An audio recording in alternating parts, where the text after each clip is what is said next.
Alright, so I actually made a video about this like a couple of weeks ago talking about some of the latest AFL trade rumors, and you guys seem to really like that. That video actually got way more views than I expected it to, and I think it kind of proves my point that I made at the start of the video, that the AFL community has like tripled since when I actually made videos for it in like 2019, 2020.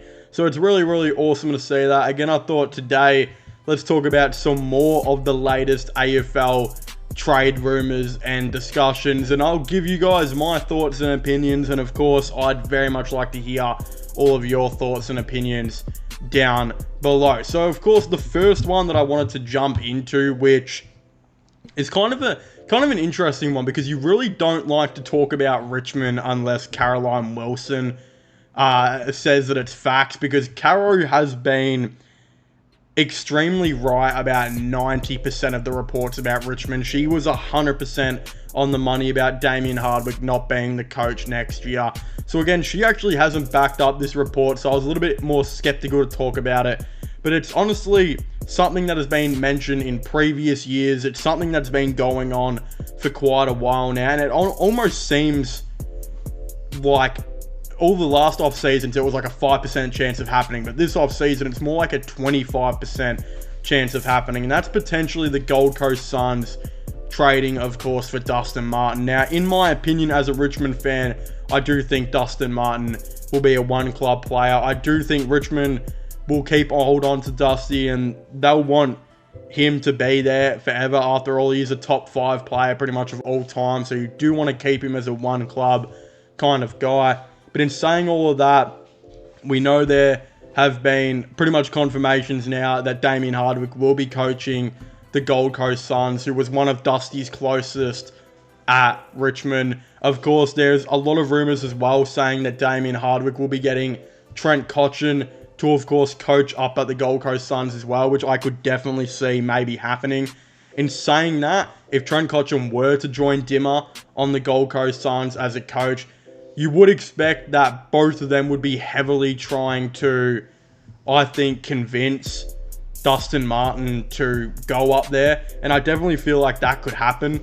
But at the time of making this video, Jack Riewoldt has not yet retired. Again, when this video comes out, he might have. But a lot of reports are kind of insisting that Jack might actually go on next year, which is kind of crazy to think about. And if Jack goes on next year, I think you can 100% say that Dusty will be staying. Other than Trent, Jack is Dusty's best mate at Richmond, and I genuinely believe that Dusty wouldn't leave if Jack was still there. If Jack were to retire, though, I just don't know what there would be more for Dusty at Richmond. Again, he'd have Damien Hardwick and potentially Trent Cotchin at the Gold Coast Suns. He wouldn't have Jack anymore. It would make sense for him maybe to think about the Suns, especially considering you would think they're a lot closer to Richmond are now to maybe a future finals appearance. Who really knows there? Again, the Suns have a lot of good things going on for them. They've got a bunch of academy listed players who are going to be coming in. There's rumors they're going to be getting Taron Thomas, which I'll be talking about in a second as well. They're looking at Dusty. They're bringing in arguably the best coach in the AFL. Again, the Suns should 100% make the 8 next year. If they don't, it would be highly disappointing, especially if they got all these players in. If they don't get them in, then you can understand maybe why they wouldn't make it. But if the Suns got Dusty and Taron Thomas and Dimmer in, then yeah, you should be locking them in for the 8. But in reality, I think that if Jack Riewoldt stays, Dustin Martin is 100% staying. If Jack Riewoldt retires, but even Trent Cotchin maybe stays as a coach or something like that, then Dustin Martin's 100% staying at Richmond. A lot of things would have to happen for Dustin Martin to leave the Tigers, I think.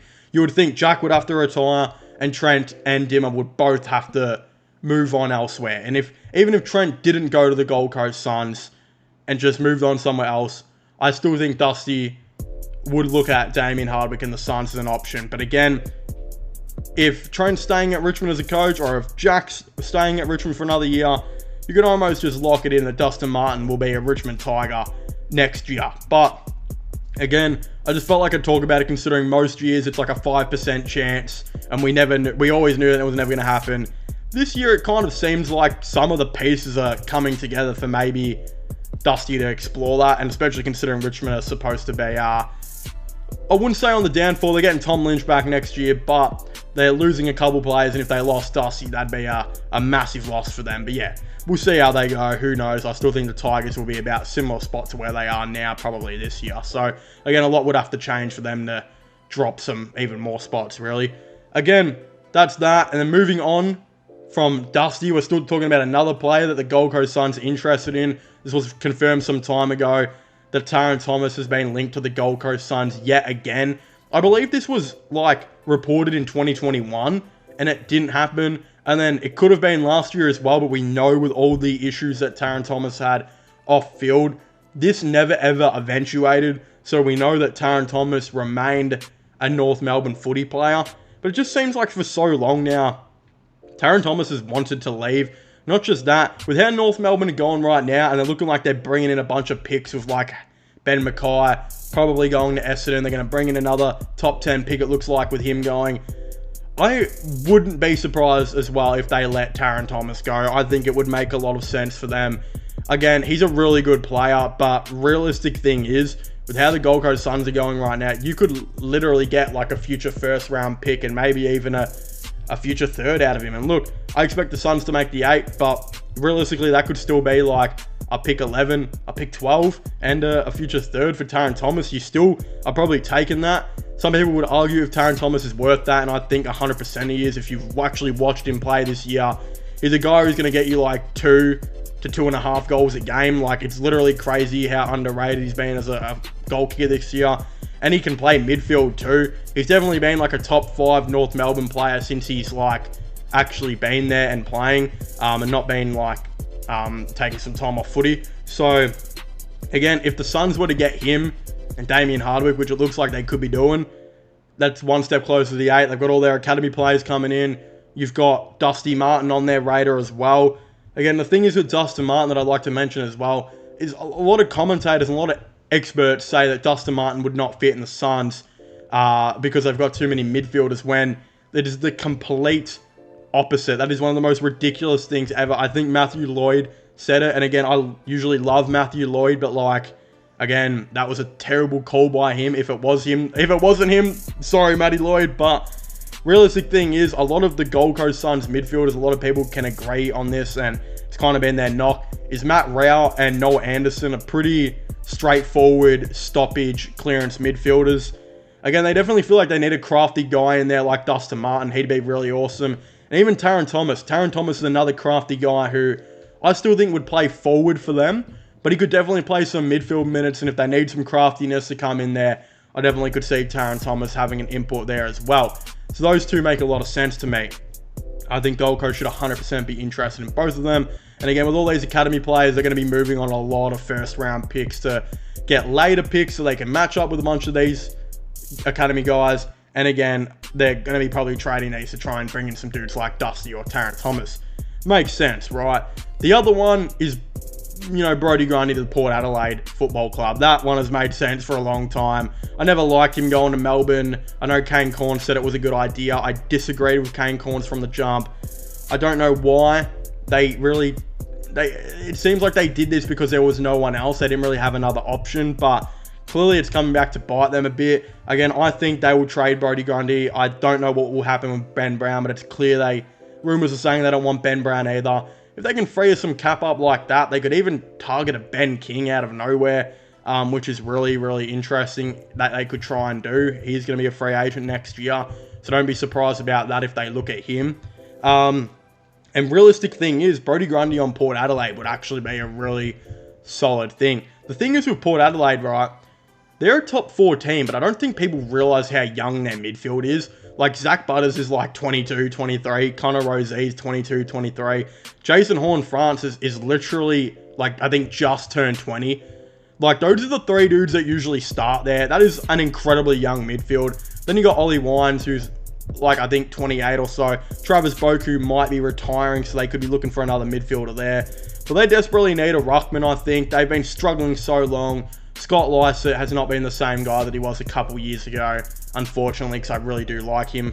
But, again, they can't keep playing Jeremy Finlayson in the ruck. It's just Look, it is somewhat working, but that's because of how good their midfield has just been. He's been able to make up for the Finlayson loss and not being a good player in the ruck, sorry. Again, Brodie Grundy in there, he's exactly what they need. I think Brodie Grundy, it would be a perfect situation for them. You'd have a tap ruckman who can move around the ground. Again, it was never going to work at Melbourne. I don't blame Collingwood for getting rid of him.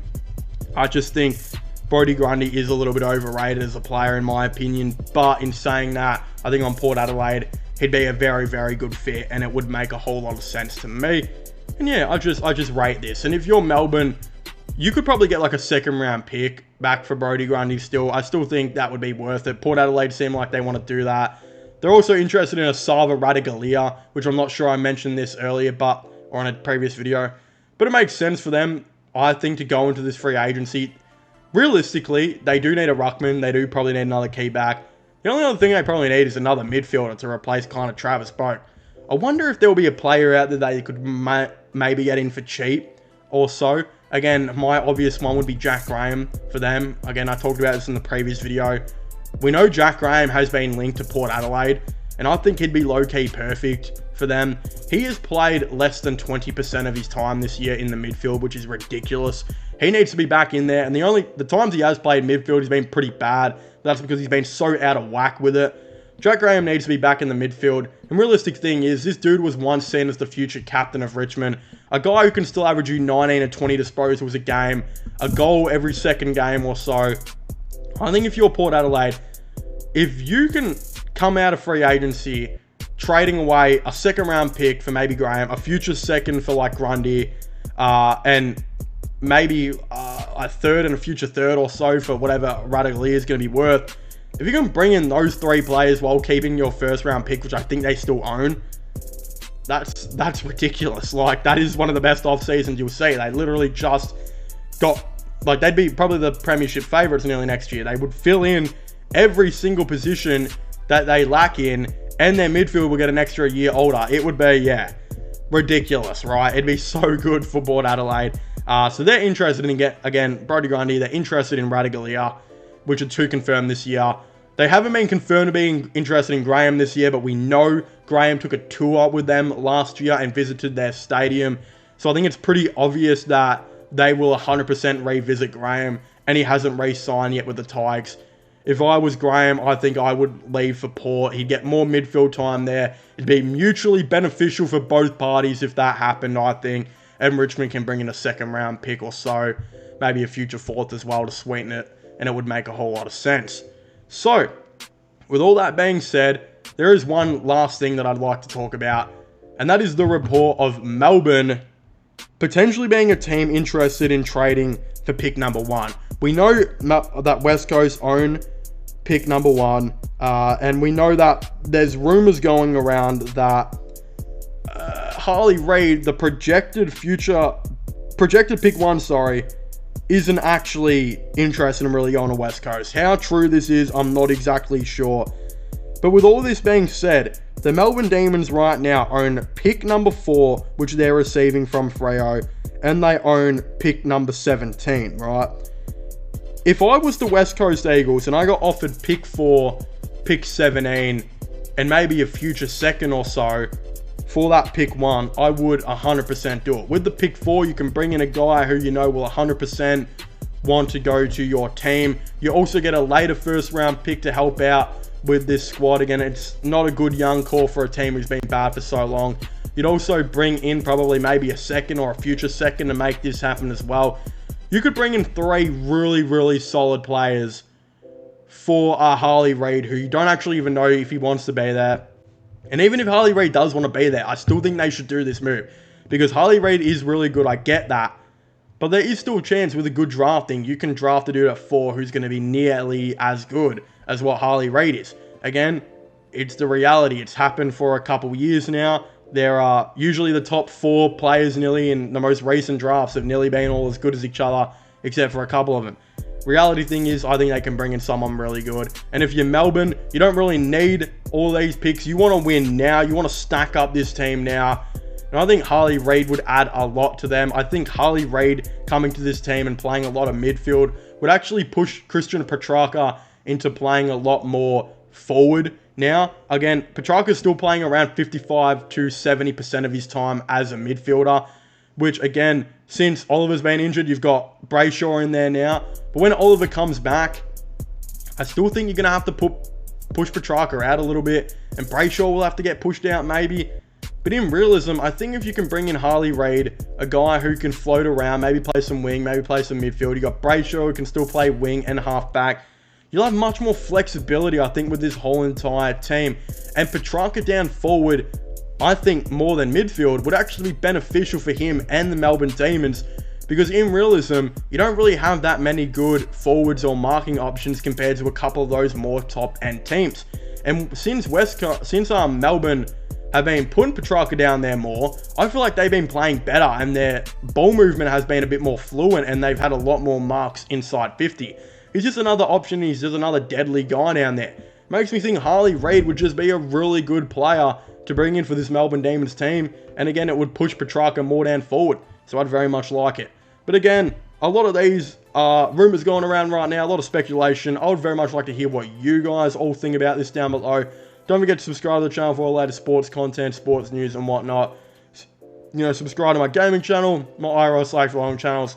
Links for them will be in the description down below. But as I was saying, please make sure to leave a like, subscribe, and comment. And I'll see you guys next time. Goodbye.